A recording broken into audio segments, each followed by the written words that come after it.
Interconexão Brasil. Oferecimento Sindicato dos Professores da UFMG. Bem-vindos a mais um programa. O tema de hoje é a Engenharia Brasileira, um balanço crítico. Existem cerca de 4.500 cursos de engenharia e em torno de 950 mil estudantes no Brasil.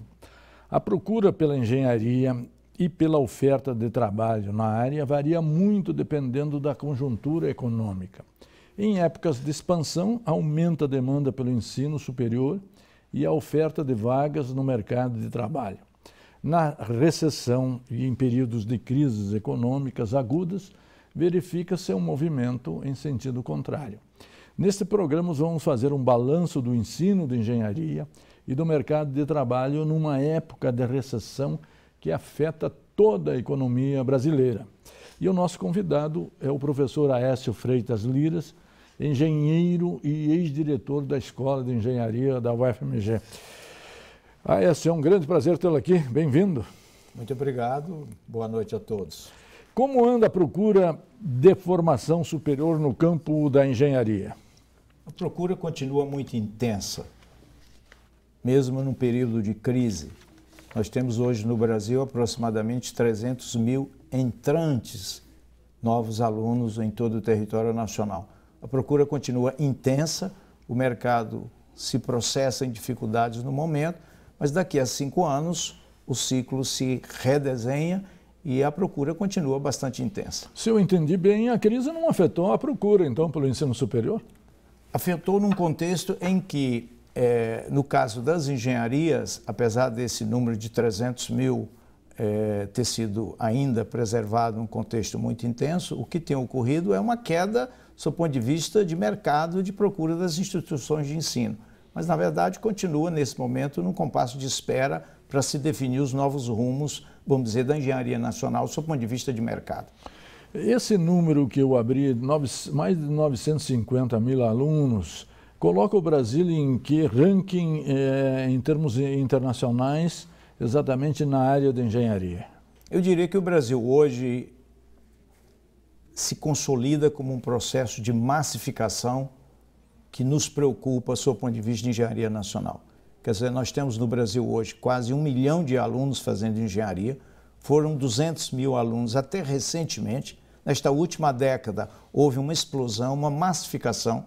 Eu diria que o movimento do Brasil, sob o ponto de vista de massificação, nos reflete ao modelo da Índia, que hoje, na verdade, tem como formando da ordem de 1 milhão e 200 mil engenheiros por ano na Índia, onde a Índia representa hoje o grande modelo de massificação em que o Brasil, na verdade, começa a reproduzir com sérias preocupações sob o ponto de vista de qualidade de ensino.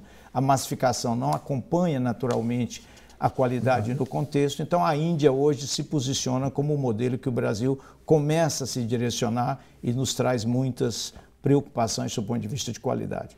Regionalmente, como é que essas escolas se distribuem no Brasil? Minas Gerais concentra hoje um número bastante representativo, até porque nós temos, sob o ponto de vista de Estado, o maior número de universidades federais, e daí houve uma proliferação, mas naturalmente São Paulo concentra o maior número, seguido de Minas Gerais. Praticamente a região sudeste concentra um bom número desse 1 milhão espalhados pelo Brasil, mas há hoje praticamente um sistema nacional distribuído em todos os estados de uma maneira absolutamente razoavelmente bem distribuída, inclusive em todo o interior do Brasil. Já foi do tempo que as escolas de engenharia estavam, na verdade, sediadas nas capitais, representadas aí pelo Sistema Federal de Ensino Superior e pelas públicas paulistas. Ou seja, esses 200 mil que hoje viraram 1 milhão, esses 800 mil, com certeza, hoje foram penetrados no interior de todo o Brasil. Interior de Minas, interior da Bahia, interior de estados do Nordeste. Então, a massificação foi uma interiorização da engenharia no Brasil. E daí a qualidade não se perpetuou sob o ponto de vista de sistema, na medida em que a qualidade ela ainda permanece no sistema federal, ou seja, sediado nas grandes capitais ou então nas principais cidades brasileiras. Em que estado se situam as melhores escolas? Sempre a origem, sob o ponto de vista de melhoria das escolas de engenharia no Brasil, são sediadas em São Paulo, Rio de Janeiro, Minas Gerais, ou seja, continuavam a sempre melhorar nessas escolas todas, ou seja, nas capitais, nas grandes capitais. Ou seja, quem sustenta a qualidade do ensino superior no Brasil ainda é, e isso é um conforto para todos nós, é o sistema público de ensino de engenharia, as públicas paulistas, que ainda se preservam de ótima qualidade em termos do total. Então, esse é o esteio do sistema. O sistema hoje está fragilizado, mas ainda tem no sistema federal aquilo que sustenta, aquilo que fundamenta para melhorar o sistema como um todo no processo de massificação via o interior do Brasil. Quais as principais deficiências dessas escolas face a esse grande crescimento que nós tivemos? Eu diria que nesta última década, o processo de massificação no Brasil se deu nesse povoar de escolas de engenharia no sistema privado com fins lucrativos. Essa massificação não se acompanhou, não foi, vamos dizer, devidamente atendida com a qualidade necessária para uma boa escola de engenharia, base laboratorial fragilizada, porque demanda investimento e não acompanhou, porque essas escolas cresceram com uma precificação de mensalidade baixa, o investimento então não retorna. O corpo docente bastante prejudicado, em especial no interior do Brasil, então o corpo docente com dificuldades, base laboratorial com dificuldades, o nível do aluno demandando um acolhimento que não acompanhou. Então as fragilidades partem por corpo docente, laboratório, infraestrutura e o que é mais importante, não há foco na massificação como tese de qualidade, ou seja, foi um processo de massificação que se deu por um grande número de vagas ofertadas no sistema privado e crédito através dos sistemas de FIES, do ponto de vista de apoio. Ou seja, número de vagas em grande quantidade, financiamento em grande quantidade, os dois somados massificou o sistema que hoje nos preocupa, sob o ponto de vista de fragilidade nacional, por um grande volume de má qualidade. Eu tenho definido isso, inclusive, como um estado de calamidade nacional, um tsunami. No segundo bloco, nós vamos analisar como melhorar a qualidade do ensino de engenharia no Brasil, face a esse grande crescimento que nós registramos na última década. Um instante só, voltaremos já. Interconexão Brasil. Oferecimento: Sindicato dos Professores da UFMG. Interconexão Brasil. Oferecimento: Sindicato dos Professores da UFMG.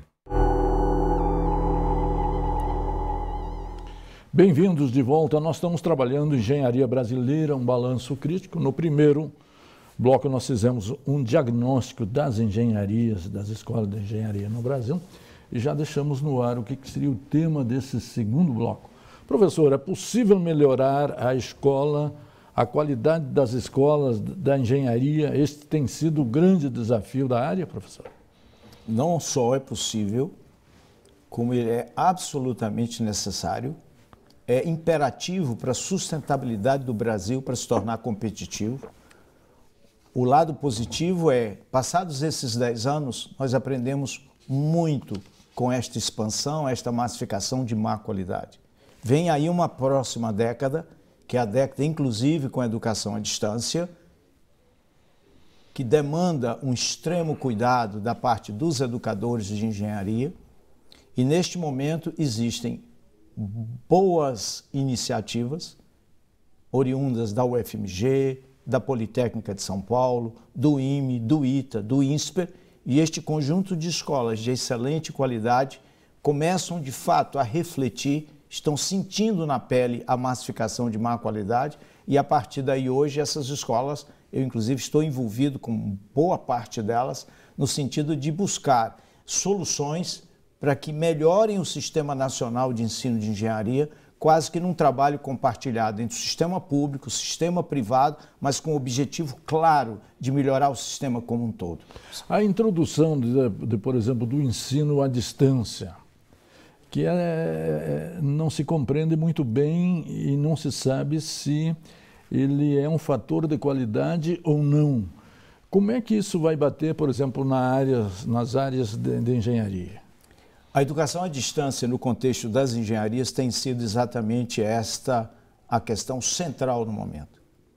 A próxima década, a massificação se acelerará através da educação à distância, por vários motivos. O governo tem interesse, os grupos privados com fins lucrativos também têm interesse e, na verdade, a engenharia se considera hoje como a grande oportunidade para que se faça um desenvolvimento integrado das melhores escolas, com aquelas escolas do setor privado que têm interesse de qualidade, fazendo um balanceamento adequado daquilo que é o melhor no ensino presencial, com as vantagens do que tem de melhor na educação 100% web online. Essas duas juntas formam hoje o chamado modelo híbrido, que nós estamos trabalhando nesta direção.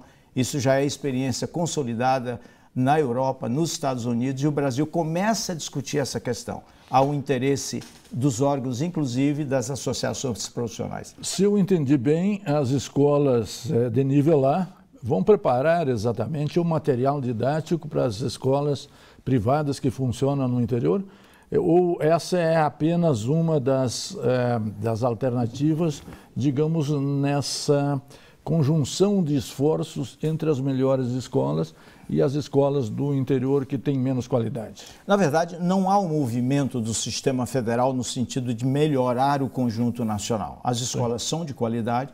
O que ocorre, na verdade, é um conjunto de pessoas que conhecem o mercado privado, conhecem o sistema que demanda melhoria, entende o sistema nacional e, neste momento, algumas pessoas, das quais eu me incluo, buscam alianças estratégicas com essas melhores escolas para que a gente crie um sistema nacional híbrido de educação e engenharia com o apoio da Associação Brasileira de Educação e Engenharia, com as associações de engenharia, com o CONFEA, Conselho Federal de Engenharia e Agrimensura, ao movimento nacional hoje em franca evolução para que a gente, na próxima década, com o apoio da educação à distância, com o apoio da escola presencial, com o apoio das boas escolas, para que a gente, de fato, nesta próxima década, através da engenharia, sirva de modelo, de exemplo, para fazer com que a educação no Brasil melhore, usando as tecnologias educacionais, usando o ensino presencial para as atividades hands-on, com a parte prática de laboratório, e as associações de engenharia hoje estão irmanadas neste movimento. Com algumas, eu não diria todas as escolas de engenharia, mas pelo menos as principais estão nesse movimento. Na próxima década, a engenharia dará o exemplo de melhoria da educação no Brasil, com certeza. Certamente, inclusive, para as outras áreas. E os cursos de mestrado e doutorado na área de engenharia, como podem colaborar com isso, sendo que uma das deficiências é exatamente a formação do professor? Esse ponto é uma peça fundamental.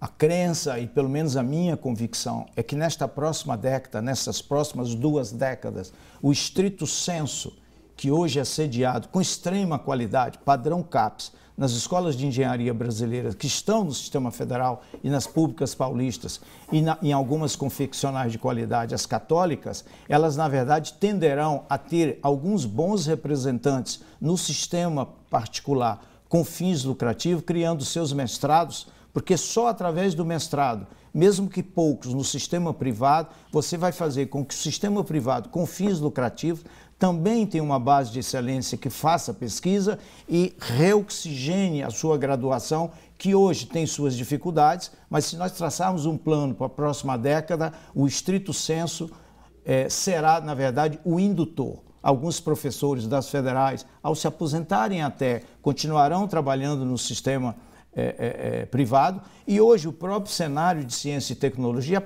já permite que professores de alto nível dos sistemas federais contribuam com os setores particulares para que a gente tenha um crescimento, digamos, balanceado nessa próxima década. Com certeza, o estrito senso será a peça fundamental de melhoria do sistema como um todo. E as pesquisas na área de engenharia, como anda?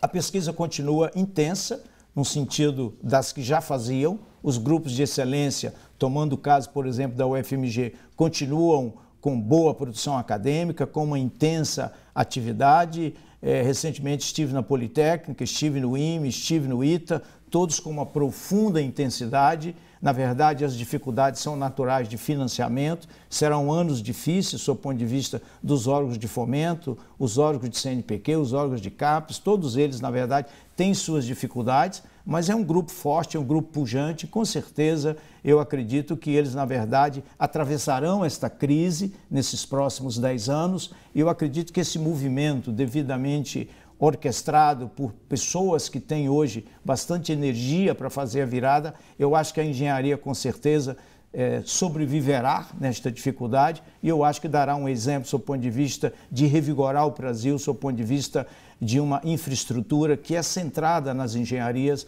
e, na verdade, todas as áreas afins. Perfeito. No terceiro bloco, nós vamos trabalhar a integração entre universidade e empresa.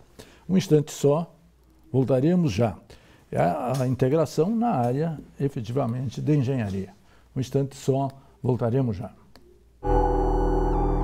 Interconexão Brasil. Oferecimento: Sindicato dos Professores da UFMG. Interconexão Brasil. Oferecimento: Sindicato dos Professores da UFMG. Bem-vindos de volta. Nós estamos trabalhando o tema Engenharia Brasileira, um balanço crítico.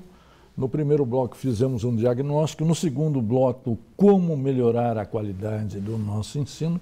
Já deixei o tema desse terceiro bloco, como anda a integração entre universidade e empresa no campo da engenharia, professor? Esse é um grande desafio. Já foi por muitos anos um grande desafio e ainda continua. Perfeito. As instituições de prestígio continuam interagindo com as empresas dentro do que é possível, não é? O setor industrial tem passado por sérias dificuldades, sob o ponto de vista de competição. Essa é uma guerra difícil a cada dia, sob o ponto de mundial, vista né? Mundial, não é? A própria importação de engenheiros e de pesquisadores, ela se dá hoje no Brasil em várias áreas. Esse é um cenário que a gente tem acompanhado. Então, essa é uma atividade que, na verdade, hoje merece um extremo cuidado. Nós temos conversado muito com a Federação das Indústrias, com os Conselhos Regionais de Engenharia e Arquitetura, dentro da questão do zelo da atividade profissional.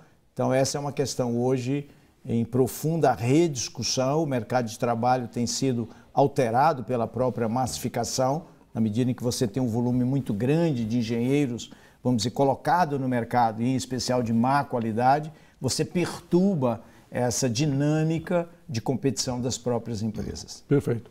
E em que medida, por exemplo, digamos, as empresas, as indústrias têm contratados mestres e doutores de engenharia para atuarem exatamente nas próprias empresas?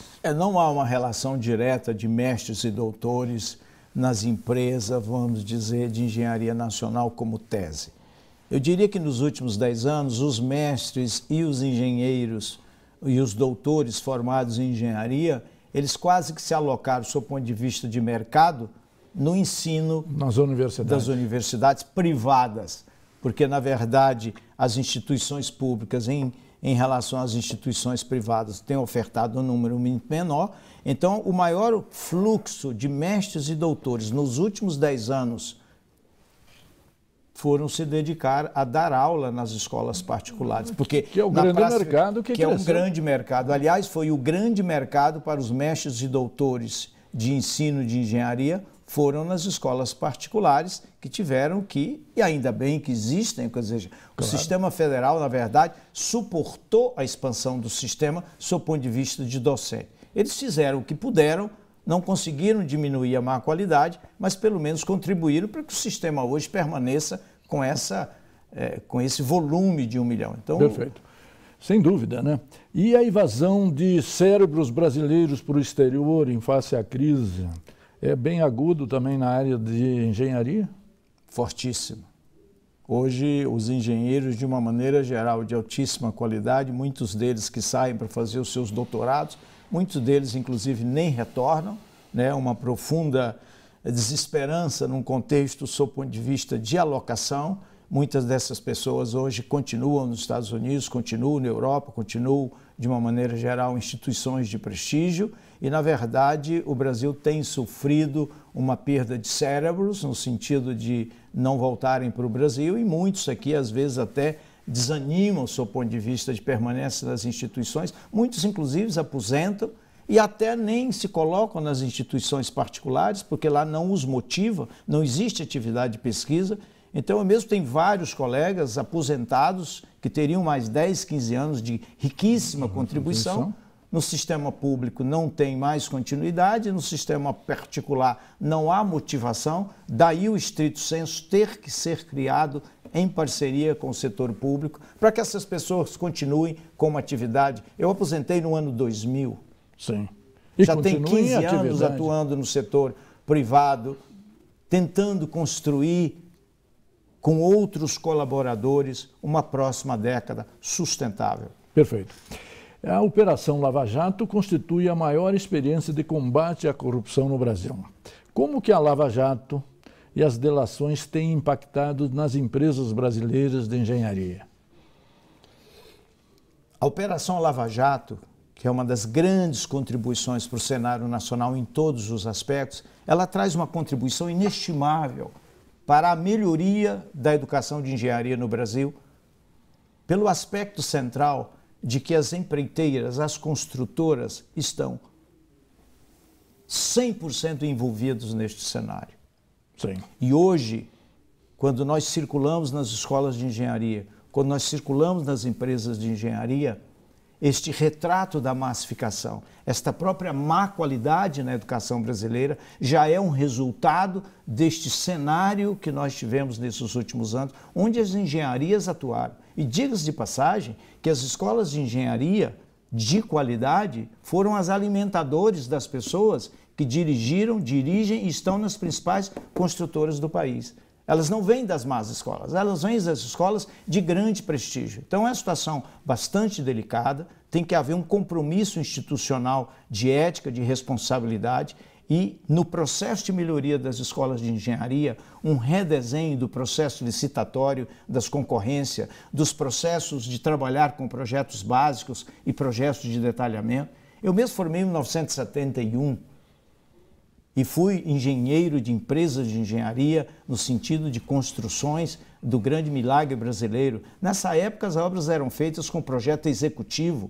Nos últimos anos, passou a ser feito só com projeto básico. Então, nesse contexto todo de melhoria da qualidade do ensino de engenharia, a melhoria da postura do engenheiro como cidadão será, ao mesmo tempo, uma grande contribuição. Ela trouxe uma contribuição nacional sobre vários aspectos e ela será exemplar para a melhoria da educação no Brasil, como aluno de engenharia, como professor de engenharia, como cidadão. Ela traz para as engenharias uma grande oportunidade e a engenharia saberá responder de um melhor posicionamento dos engenheiros como líderes, como gestores, como os responsáveis.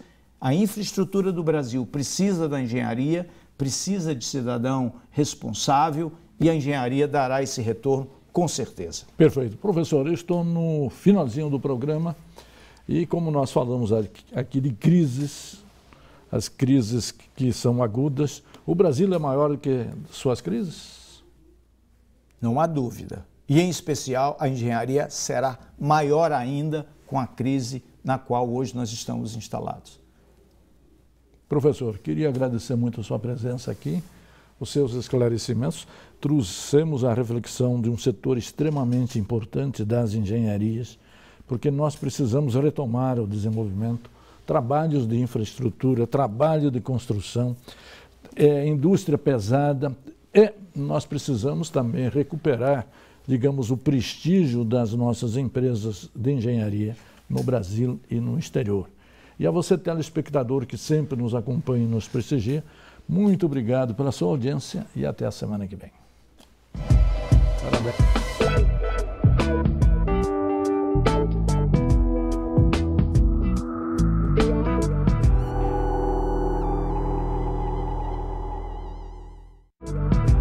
Interconexão Brasil. Oferecimento: Sindicato dos Professores da UFMG.